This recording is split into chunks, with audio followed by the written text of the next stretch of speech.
नमस्कार दोस्तों, स्वागत है आप सभी का। तो दोस्तों आज हम बात करेंगे फिर से भारतीय सामान्य ज्ञान के संबंध में कुछ वस्तुनिष्ठ प्रश्नों के बारे में। तो चलिए हम शुरू करते हैं आज का अपना पहला प्रश्न। तो आज का अपना प्रथम प्रश्न है कि लोनार झील किस राज्य में स्थित है। ऑप्शन है इसका महाराष्ट्र, ऑप्शन बी है मणिपुर, ऑप्शन सी उत्तराखंड और ऑप्शन डी है राजस्थान। तो मित्रों, तो लोनार झील जो है वो निम्नलिखित में से किस राज्य के अंदर स्थित है। तो इसका अपना सही आंसर जो है क्या रहेगा। ऑप्शन जो है इसका ए बिल्कुल सही रहेगा, महाराष्ट्र में। लोनार झील जो है वो किस राज्य में है, महाराष्ट्र में स्थित है। आगे का अपना प्रश्न रहेगा, ब्रह्मपुत्र नदी को आसाम में किस नाम से जाना जाता है। ऑप्शन ए है आपके सामने हुगली, ऑप्शन बी रहेगा नारायणी, ऑप्शन सी है दिहांग, ऑप्शन डी रहेगा सांपो। तो ब्रह्मपुत्र नदी को आसाम में किस नाम से जाना जाता है।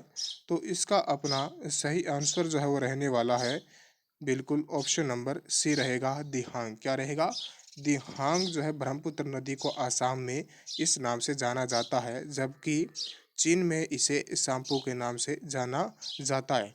हुगली नदी जो है वो गंगा नदी का ही एक भाग है। आगे का प्रश्न रहेगा,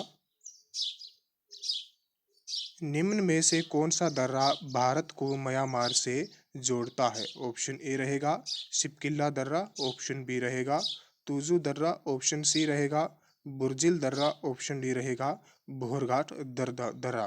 तो भारत को म्यांमार से जोड़ने वाला जो दर्रा है वो कौन सा रहेगा। बिल्कुल ऑप्शन बी है तुजू दर्रा। क्या रहेगा, तुजू दर्रा जो है वो भारत को म्यांमार से जोड़ता है। जबकि शिपकिल्ला जो दर्रा है, शिपकिल्ला किसे जोड़ता है, शिमला को तिब्बत से जोड़ता है। बुर्जिल जो दर्रा है, बुर्जिल दर्रा श्रीनगर को गिलगित से जोड़ता है। और भोरघाट जो है मुंबई से पुणे को जोड़ता है। आगे का जो है प्रश्न इस प्रकार से है, मत्स्य पालन किसके अंतर्गत आता है। ऑप्शन ए रहेगा इसका पीसी कल्चर, ऑप्शन बी है वीटी कल्चर, ऑप्शन सी रहेगा हॉर्टिकल्चर, ऑप्शन डी है वर्मी कल्चर। तो मत्स्य पालन है वो निम्नलिखित में से किसके अंतर्गत आता है। तो इसका अपना सही आंसर क्या है, बिल्कुल ऑप्शन ए रहेगा पीसी कल्चर। मत्स्य पालन किसके अंतर्गत आता है, पीसी कल्चर के अंतर्गत आता है। जबकि वीटी कल्चर के अंतर्गत आती है अंगूर की खेती। अंगूर की खेती वीटी कल्चर। वर्मी कल्चर आप सभी को पता है केंचुआ पालन के लिए, और हॉर्टिकल्चर जो है बागवानी के अंतर्गत आता है। तो इसके बाद का जो प्रश्न रहेगा वो इस प्रकार से है, लोहा उत्पादन में विश्व में प्रथम स्थान रखने वाला देश कौन सा है। ऑप्शन ए है ऑस्ट्रेलिया, ऑप्शन बी रहेगा ब्राजील, ऑप्शन सी है भारत और ऑप्शन डी रहेगा चीन।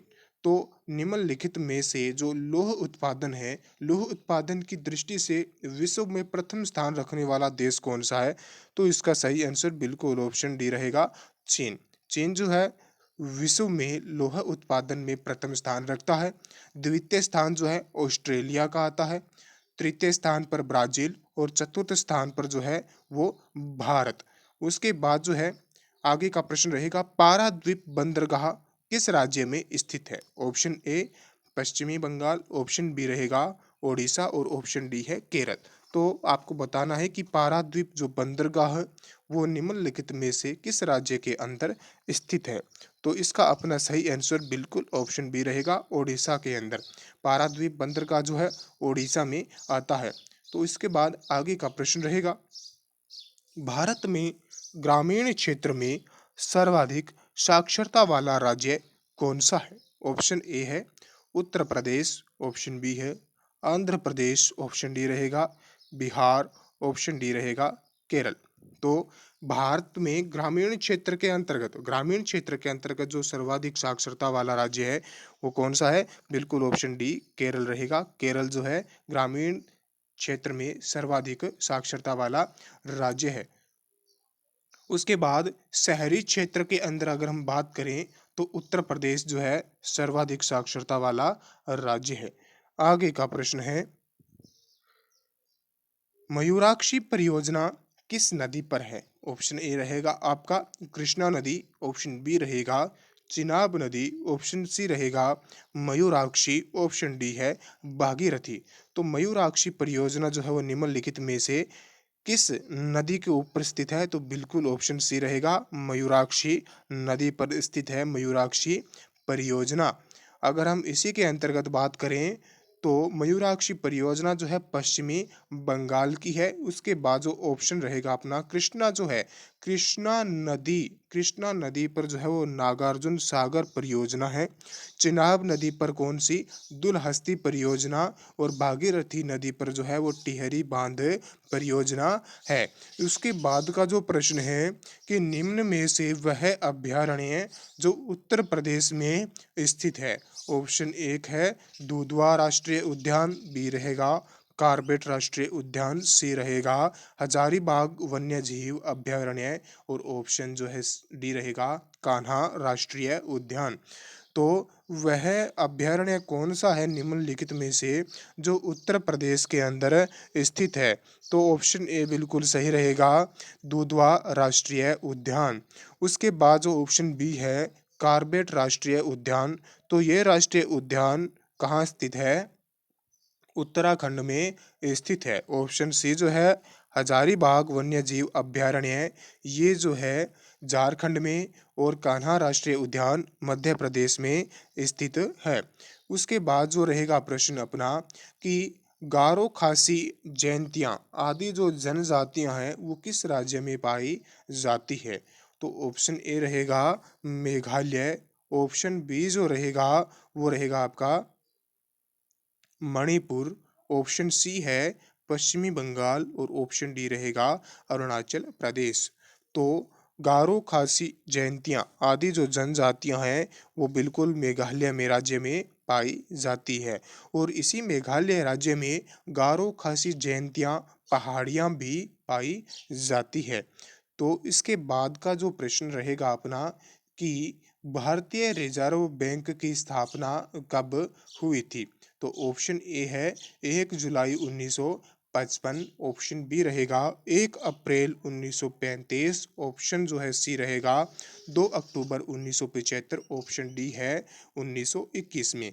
तो भारतीय रिजर्व बैंक की जो स्थापना है वो निम्नलिखित में से कब हुई थी?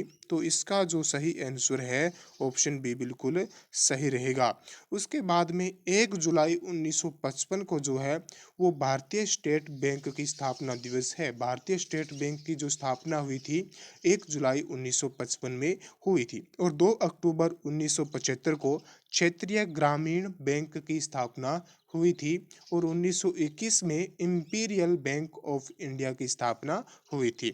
तो इसके बाद का जो हमारा प्रश्न रहेगा कि स्वतंत्र भारत के प्रथम खाद्य एवं कृषि मंत्री कौन थे? ऑप्शन है मौलाना अबुल कलाम आज़ाद, बी रहेगा सरदार बलदेव सिंह, सी रहेगा राजेंद्र प्रसाद, और डी है वी.एन. गॉडगिल। तो स्वतंत्र भारत के प्रथम खाद्य एवं कृषि मंत्री कौन थे? तो इसका अपना सही आंसर क्या रहेगा? मौलाना अबुल कलाम आज़ाद, सरदार बलदेव सिंह, डॉक्टर राजेंद्र प्रसाद, वी.एन. गॉडगिल। तो इसका अपना सही आंसर ऑप्शन सी रहेगा डॉक्टर राजेंद्र प्रसाद जो है वो स्वतंत्र भारत के किसके स्वतंत्र भारत के प्रथम खाद्य एवं कृषि मंत्री थे। और उसके बाद में जो मौलाना अबुल कलाम आज़ाद है वो शिक्षा मंत्री रहे थे। और सरदार बलदेव सिंह जी जो थे वो रक्षा मंत्री थे। और वी.एन. गॉडगिल खान एवं ऊर्जा मंत्री। उसके बाद का प्रश्न है इलायची एवं का भारत में तालाब द्वारा सर्वाधिक सिंचाई किस राज्य में की जाती है? ऑप्शन ए रहेगा तमिलनाडु में, ऑप्शन बी रहेगा उत्तर प्रदेश, ऑप्शन सी है मध्य प्रदेश, ऑप्शन डी है महाराष्ट्र। तो भारत में तालाबों द्वारा सर्वाधिक सिंचाई किस राज्य के अंदर होती है? तो ऑप्शन ए इसका बिल्कुल सही रहेगा तमिलनाडु में भारत में तालाबों द्वारा सर्वाधिक सिंचाई होती है। और नलकूपों के द्वारा जो सर्वाधिक सिंचाई है वो उत्तर प्रदेश में होती है। तो उसके बाद आगे का प्रश्न रहेगा कि इलायची एवं काजू की खेती के लिए सर्वोपयुक्त मिट्टी कौन सी है? आपको बताना है कि एक इलायची एवं काजू इनकी खेती करने के लिए जो सबसे उपयुक्त मिट्टी है वो कौन सी रहेगी? ऑप्शन ए आपका है लेटेराइट, ऑप्शन बी रहेगा जलोढ़, ऑप्शन सी रहेगा काली, ऑप्शन डी रहेगा लाल मिट्टी। तो जल्दी से इसका आंसर दीजिए और बताइए कि इलायची एवं काजू की खेती के लिए सर्वोपयुक्त मिट्टी कौन सी है। तो इसका ऑप्शन ए बिल्कुल सही रहेगा। लेटेराइट मिट्टी जो है वो इलायची एवं काजू की खेती के लिए सर्वा उपयुक्त है। और काली मिट्टी कपास की खेती के लिए है। और जलोढ़ जो है वो तिलहन की खेती के लिए सर्वोपयुक्त होती है। तो अपना आज का अंतिम जो प्रश्न रहेगा वो इस प्रकार से है कि एशिया को उत्तरी अमेरिका से अलग करने वाली जलसंधि कौन सी है। कि एशिया जो है, एशिया महाद्वीप को उत्तरी अमेरिका से अलग करने वाली जलसंधि कौन सी। ऑप्शन ए रहेगा जिब्राल्टर, ऑप्शन बी है बेरिंग जलसंधि, ऑप्शन सी रहेगा डोबर, ऑप्शन डी है मलक्का जलसंधि। तो एशिया को उत्तरी अमेरिका से अलग करने वाली जलसंधि कौन सी रहेगी।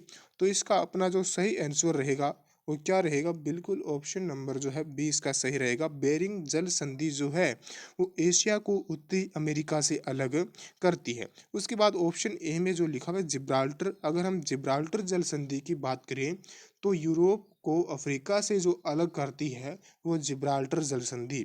और ऑप्शन सी में जो लिखा है डोबर जल संधि, डोबर जल संधि ब्रिटेन को फ्रांस से अलग करती है।